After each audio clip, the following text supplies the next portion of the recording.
Congress party का पुराना इतिहास रहा है कि देश के हितों से ज्यादा उनको विदेशी हितों की चिंता रहती है।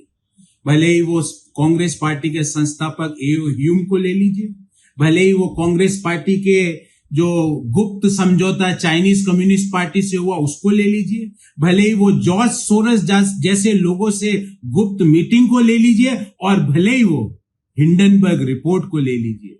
कांग्रेस पार्टी कभी भी देश के हितों के साथ नहीं खड़ी होती, विदेशी लोगों की, विदेशी ताकतों के हितों के साथ खड़ी होती है। और आज ये विदेशी ताकतें क्या चाहती है? भारतीय अर्थव्यवस्था की गति को रोका जाए, भारतीय पूंजी बाजार की ग्रोथ को रोका जाए, भारत के मध्यम आय वर्गीय परिवारों की वेल्थ क्रिएशन को रोका जाए, भारत के छोटे निवेशकों की आमदनी को रोका जाए। पर भारत के स्टॉक मार्केट्स बहुत स्ट्रांग है। हिंडनबर्ग की मनगढ़ंत रिपोर्ट के बावजूद आज मार्केट ने उसका कोई इफेक्ट नहीं हुआ। मार्केट मोर और लेस शुक्रवार जिस लेवल पर बंद हुआ था, आज भी मोर और लेस उसी लेवल पर रहा। तो ये भारतीय अर्थव्यवस्था की और भारत के बाजारों को रेजिलियंस बताती है। आज देश के लोग कांग्रेस पार्टी से 4 मुख्य प्रश्न पूछना चाहते हैं कि क्यों 2014 में मात्र देश में 2 करोड़ 20 लाख डीमेट अकाउंट थे, जो आज बढ़कर 15 करोड़ हो गए। पिछले 10 वर्षों में 15 गुना की बढ़त क्यों हुई?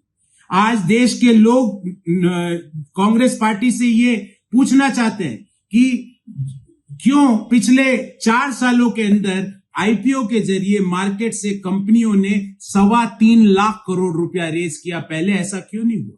क्यों म्यूचुअल फंड इंडस्ट्री की साइज 2014 में मात्र 9.25 लाख करोड़ रुपया थी, जो आज बढ़कर 65 लाख करोड़ रुपया हो गई?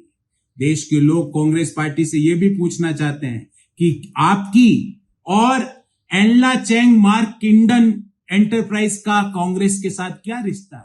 कांग्रेस का ओसीसीआरपी की संस्था के साथ क्या रिश्ता है? कांग्रेस का Soros funded Open Society Foundation के साथ क्या रिश्ता है? क्यों कांग्रेस पार्टी हिंडनबर्ग रिपोर्ट के आने के चंद मिनटों के अंदर ट्वीट कर देती है, पर बांग्लादेश में जब सैकड़ों हिंदुओं के नरसंहार हो रहा है तो कांग्रेस पार्टी अपनी चुप्पी साधे हुए बैठी है?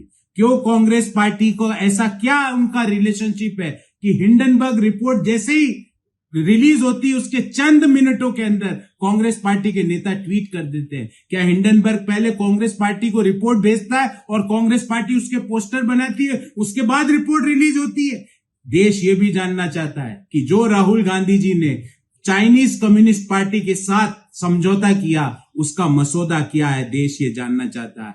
क्यों कांग्रेस पार्टी आज मोदी जी का विरोध करते करते इस लेवल पर आ गई कि वो देश की आर्थिक प्रगति का विरोध करने लगी है?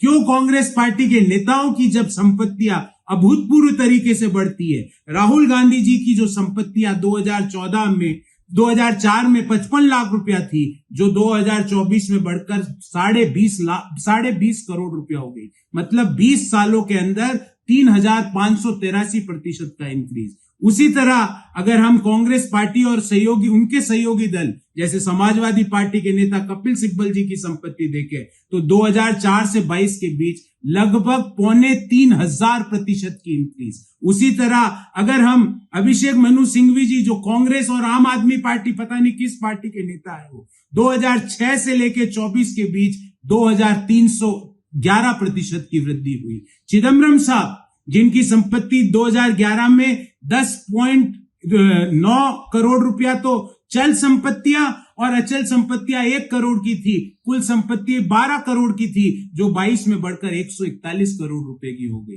देश के युवाओं को ये फॉर्मूला कांग्रेस पार्टी कब देगी? और क्यों भारत की आर्थिक प्रगति, भारत के बाजारों की प्रगति के खिलाफ कांग्रेस पार्टी हिंडनबर्ग के साथ खड़ी है, देश की प्रगति के साथ नहीं खड़ी है? ये रिश्ता हिंडनबर्ग और कांग्रेस का ये रिश्ता क्या कहलाता है?